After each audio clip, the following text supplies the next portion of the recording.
Alrighty, we had a little bit of a technical difficulty, so we are going to retry that. We're going to restart that, and then we can hopefully get all of that up to date and everyone on task and up to having some fun. All right, we are here at our last Kolo. We're about 12 minutes late, but it is our last one, and I always have mentioned that the Lukies are late. So my name is Sofia. Welcome. Thank you for joining us. If you're joining us today, awesome. If you're joining us later, you're watching this craft later, thank you so much for coming and for joining in our art circle or art Kolo. These are Ukrainian inspired art workshops that are wonderfully and beautifully sponsored by Arts on the Ave and the Shevchenko Foundation. So thank you to our lovely sponsors. I also want to acknowledge that we are on Treaty 6 territory right now. We are in Nisqually-Waskahagan, Beaver Hills House. I want to acknowledge, especially on Canada Day on July 1st, that we have many beautiful First Nation communities that were here long before European settlers and colonizers were. So I definitely want to acknowledge our Indigenous present and past, our Indigenous friends present and past, and hope that we can just appreciate that there were people here before Ukrainians came. Okay. Instructions. All right. So today we are going to be doing a Canadian Geese mobile. I thought it was pretty fitting. We are going to be talking a little bit about Canadian geese and how they migrate every winter. So they are in Canada, and then they migrate to warmer places. Wouldn't that be nice? And that's why sometimes sometimes we never really see them in the winter, because they go, hang on a second, is that snow? I want out of here. So they go to a warmer place, and then they come back for the summer, and we are friends with them again. So we are going to be making Canadian geese mobiles, but you can also make another bird. You can make a stork. There is going to be a stork in our story today. There's also, you could make penguins, which would be pretty fun. All right, so roadmap for today. We're going to power through this. We're going to have so much fun. I'm going to show you what supplies you're going to need for this craft. Then I'm going to go into story time, and we have a wonderful, one of my favorite stories ever called Enough. Here, I can show it to you before we get into it. There we are. It's called Enough by Marsha Forchuk Skrypuch and illustrated by Michael Martchenko. So we're going to go into that, which I'm very excited for. And then we are going to jump into the craft. And then we're going to say our goodbyes, because this is our last online art Kolo, which brings me I'm very sad about it, but I'm also very happy that these videos will be available on the Arts on the Ave page indefinitely. Okay, so first things first, I'll angle that down for you. We are going to need some branches. I have a big cherry tree in my backyard, so sometimes the branches fall down. Make sure you take ones that have fallen down off the trees naturally so that you're not snapping very fresh, alive branches.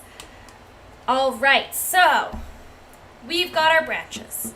You can use a hole puncher if you have one laying around, but it's not necessary. You don't need a hole puncher.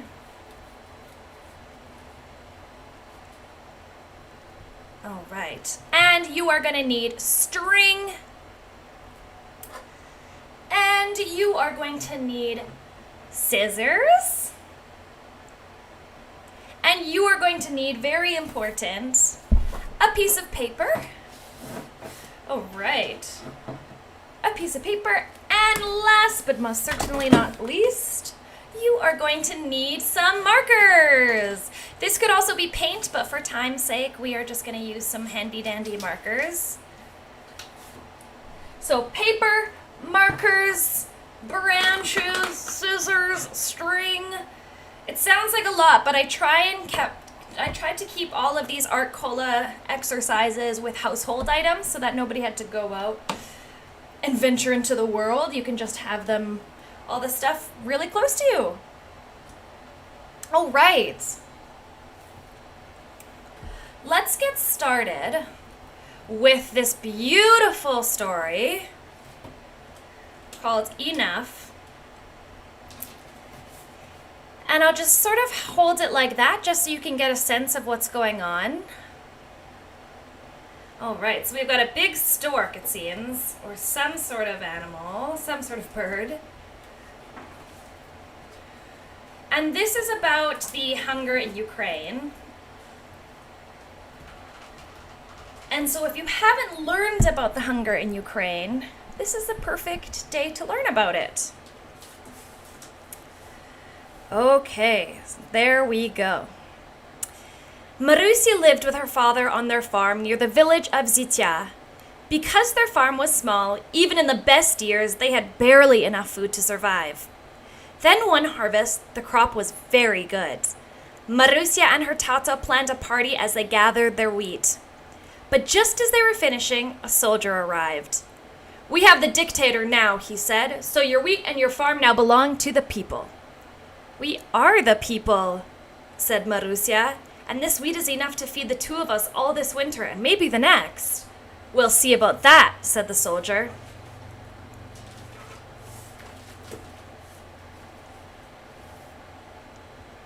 Marusia watched the soldier walk by. "This isn't the end of it," she said. "The dictator soldier will take the whole crop." She hid some grain deep in her hope chest, and as she closed the lid, horses' hooves thundered throughout the village. At gunpoint, Marusia and the villagers stood by while soldiers searched houses and barns for every grain of wheat. Then the soldiers piled the grain onto wagons and carried it away. In the whole of Zitya, the only grain missed was the sackful that Marusia had hidden.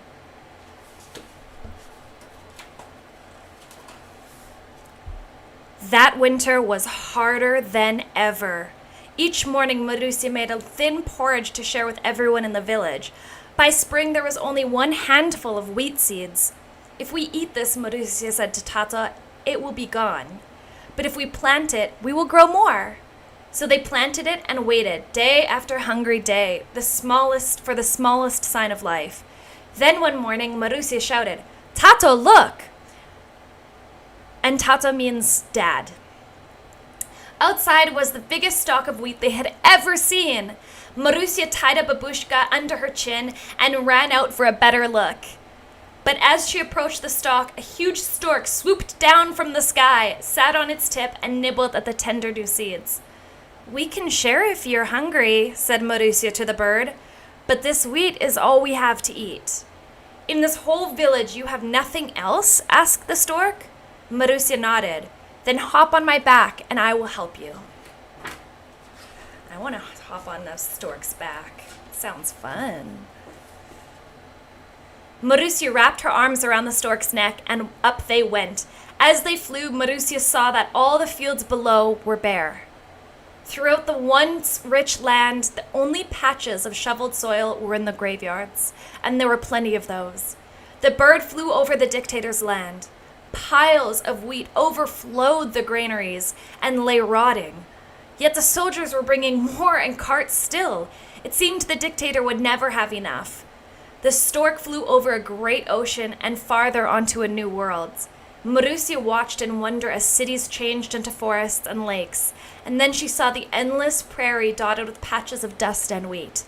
Joyously, Marusia greeted women and men dressed in the clothing of Ukraine.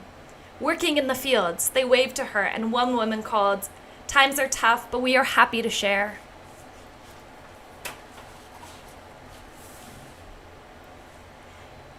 Oh, can you see that? There you go. After landing, the bird waited while Marusia jumped from his back. "Take what you need," he told her. Marusia tugged the babushka from her head and filled it with grain. She climbed back onto the stork, balancing the seeds in front of her. As they flew into the air, Marusia called her thanks to the smiling faces below. "Give our love to our cousins in Ukraine," one woman called. "Are you sure you've taken enough?" Yes, Marussia answered. I've enough to plant. That's plenty. The stork retracted its journey. Tato ran to greet her, relieved that his daughter was safe. Then he placed a dish of water and bowl full of seeds before the tired bird.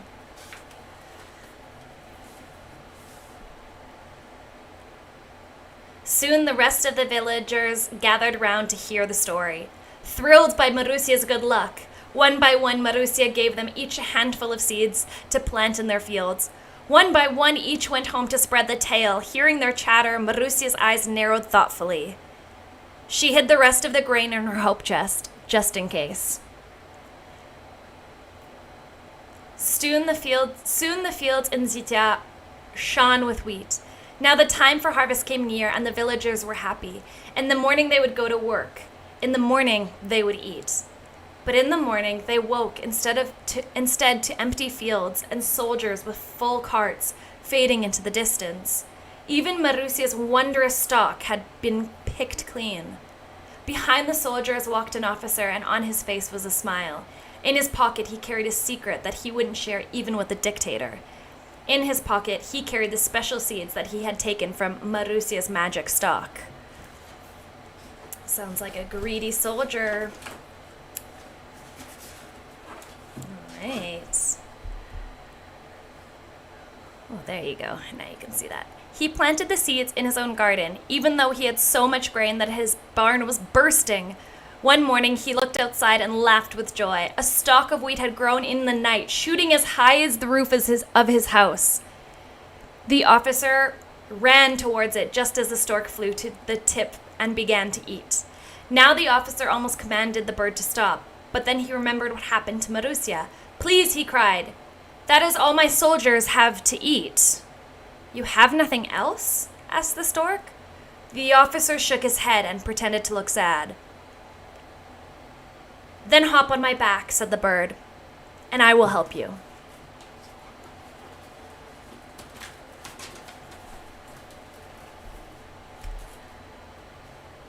There they are. The officer jumped on the stork's back, and up they went. Down below, the officer's bulging barn looked like a child's wooden block. They flew over empty fields and full graveyards. In all of Ukraine, the only patch of green was around the village of Zitya. They flew over the ocean until they arrived at a new world.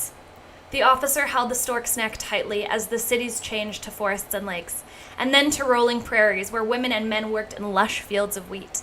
They looked up at the bird past, waving to him in welcome. The officer gasped. It looked so much like Ukraine before the hunger.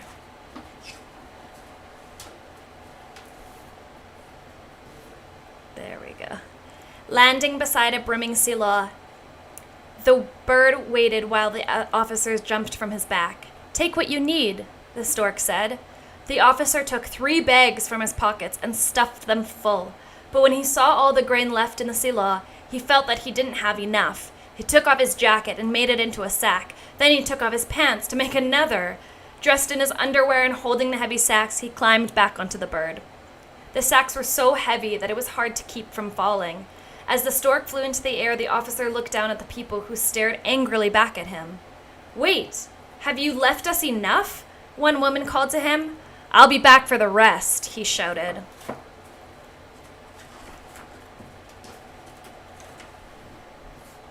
When they were again over the ocean, the stork slowed in exhaustion and dipped dangerously close to the water. "I cannot carry this load any further," he groaned. "You must," the officer declared. "Try harder." The stork tried, but he wasn't strong enough. He spiraled helplessly down in a free fall. Then, as his wings touched the surface of the water, the officer and the wheat slid from his back and dropped into the icy sea. With the load gone, the stork was free. Once more, he flew over the bare countryside of Ukraine.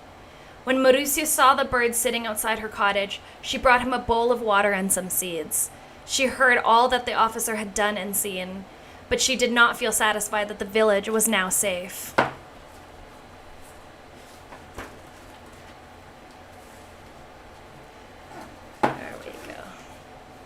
There we go, you can see that.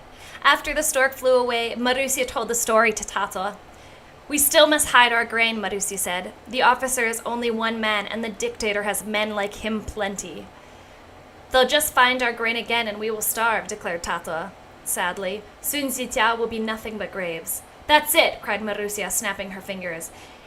It is not the dictator's wish that his land be filled with graves. Her father nodded sadly. Then we will give him what he wants. But our graves will be filled with wheat. Tato's eyes sparkled. Together, Marusia and Tato told the villagers of their plan. As soon as the grain was threshed, the villagers loaded it into sacks. Then they buried the sacks in the graveyard. Soon they ran out of sacks. Use your babushkas, Marusia told the women. Then she turned to the men. Use your shirts. By the time the villagers ran out of scarves, shawls, and shirts, 2/3 of Zicha was covered with graves of wheat. We need the men's pants, Marusia cried. We must bury the rest of this grain. The villagers worked hard burying the clothing and quickly filling graveyard.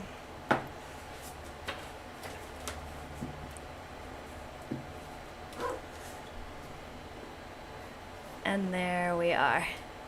The news of the huge graveyard in Zicha reached the dictator. What good citizens, he said, to sacrifice so much. He called for his horse so he could see the village himself. When Marusia spied the soldiers in the distance, she ran to the villagers. The dictator cannot find us all alive. Most of you hide. There should only be a few of us left to greet him. Then she and the remaining villagers hurried to cover up the last graves. The dictator stepped down from his horse and surveyed the vast graveyard with satisfaction. So this is all that remains of Zitia, he said. Then he looked down and gasped. Horrified, Marusia saw a scrap of clothing along with a few grains of wheat sticking out of the last grave. The dictator frowned. Reaching down, he grabbed a handful of dirt and threw it over the scrap of cloth. Are you stupid that you bury your people without coffins? He cried. Marusia hid a smile. Forgive us, sir, she said, but not everyone can be as smart as you. The dictator stood up and brushed the dirt from his uniform. How right you are, he said. He got back on his horse and rode away, not giving the village another thought.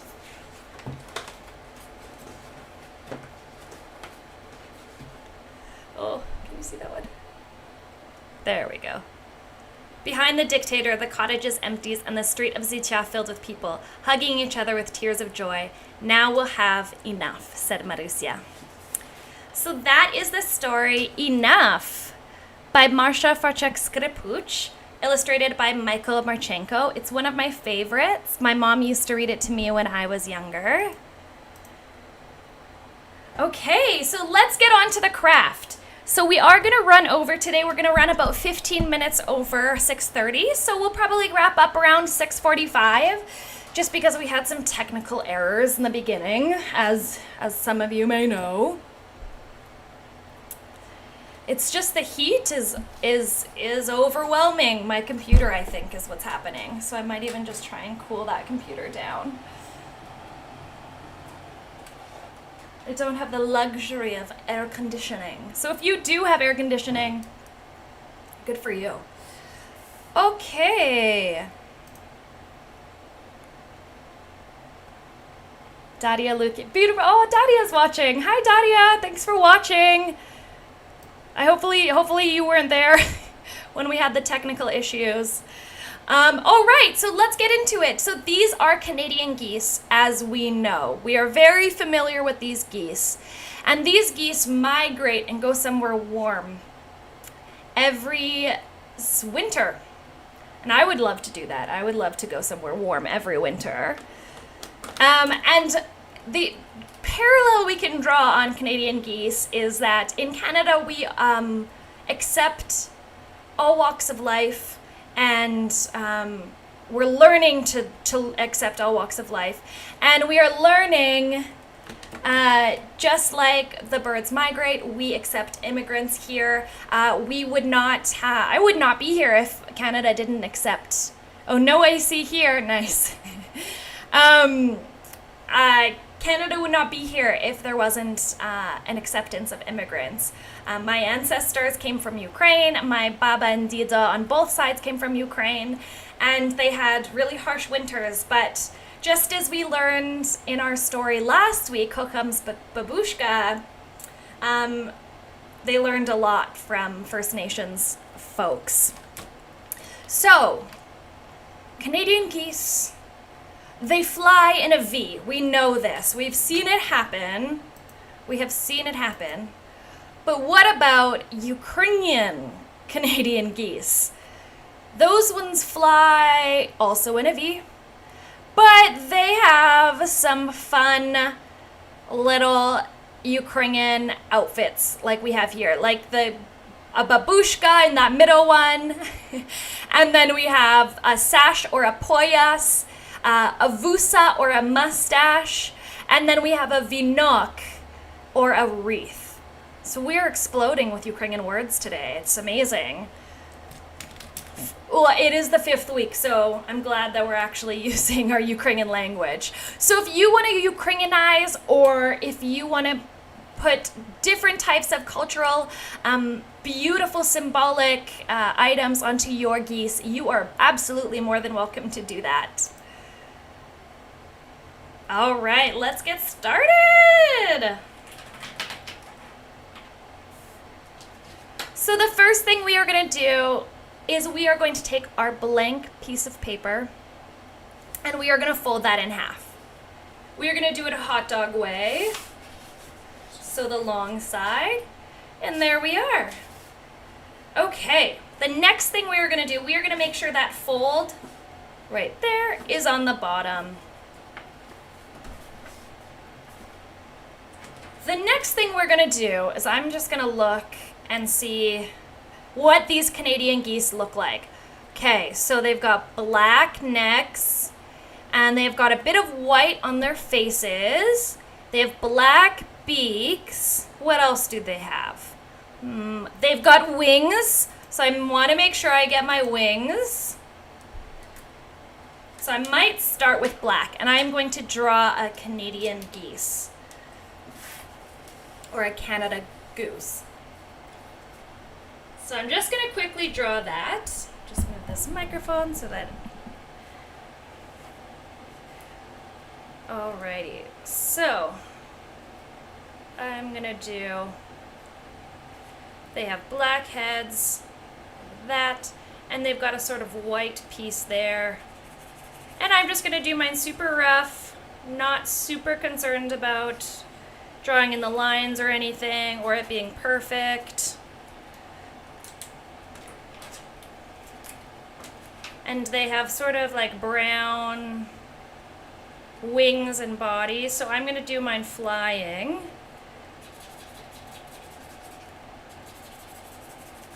Like that.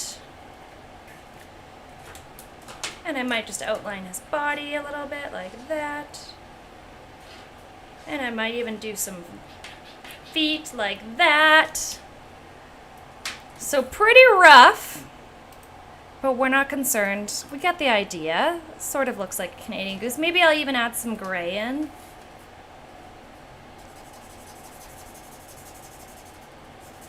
There. Now it's officially a Canadian goose.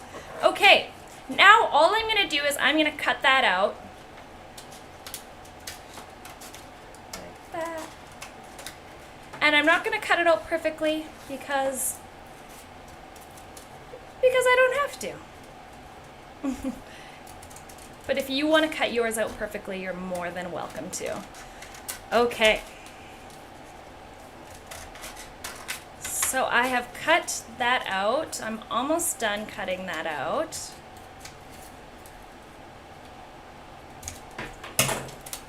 And he has little feet. Then what's really great about this is because we folded it, we already have the other side. So we have him flapping his wings, which is really lovely. Or you can just do it on one side. You can do it however you choose. But there we have one Canadian geese. And just for variety's sake, I might even do a not Canadian goose. I might do a red bird. So I might go like that. Just so that we can switch it up, just so that you can see you don't have to, you could do any bird you want. This kind of looks like a chicken, so let's call it a chicken. And there we go. And I'm just going to cut that out again.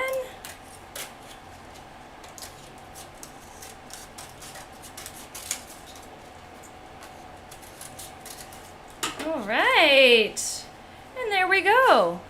Easy peasy. So that's step 1. Not so bad. Step 2, if you have a hole puncher at home, you can use it. If you don't, there's no worries. I'm going to fold that together.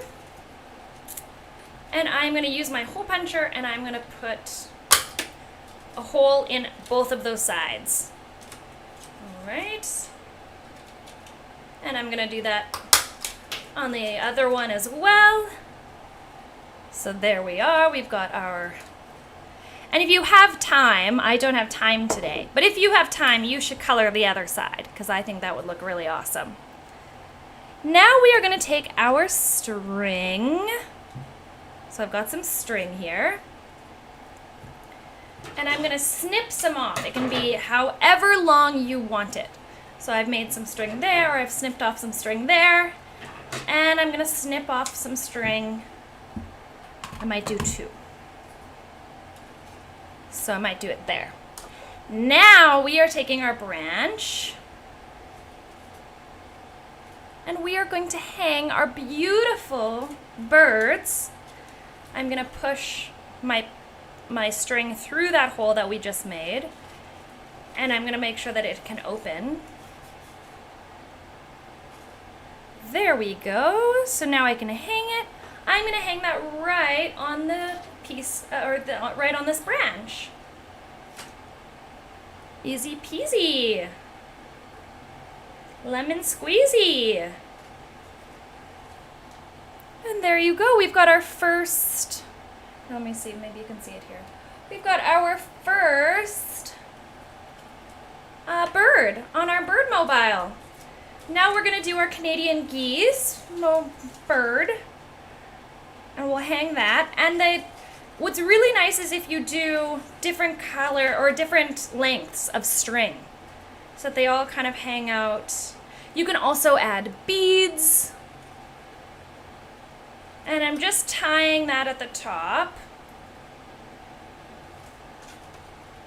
Just like that. Just tying it just like that. And there we go. Well, you can't really see that. And there we go.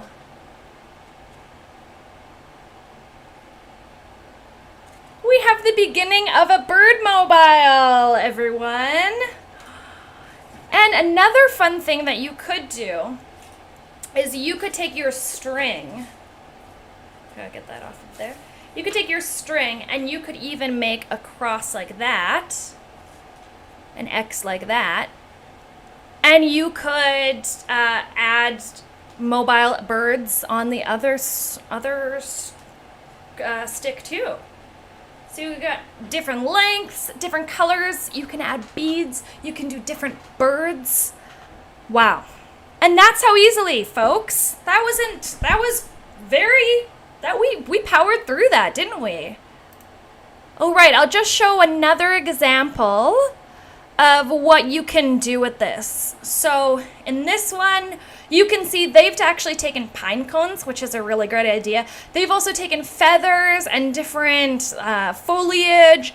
They have, it looks like, leaves there. So you can do all kinds of things. You don't even just have to do birds. You don't even have to just do Canadian geese. You can do whatever you want.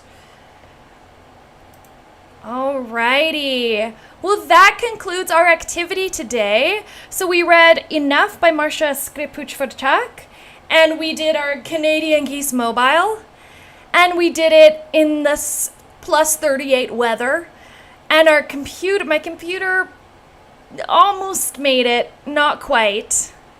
But please do share your Canadian geese mobile with us. It doesn't have to be around now. It can be whenever you do the craft. We want to be able to see it, and we want to see what you've been creating. And then, of course, I have to mention our very last art Kolo is this Saturday, July 3rd, from 1 to 3:30. So we are going to be, it's called Cross-Stitch Craziness, and it's going to be pretty crazy. We're making our own poyases. We're cross-stitching our own poyases, which is a sash that is popular in Ukrainian culture, but also Métis culture and Francophone culture. So it's wearable art again, which is amazing. I can't believe we're doing maybe the third wearable art that we're doing, and it's going to be so fun.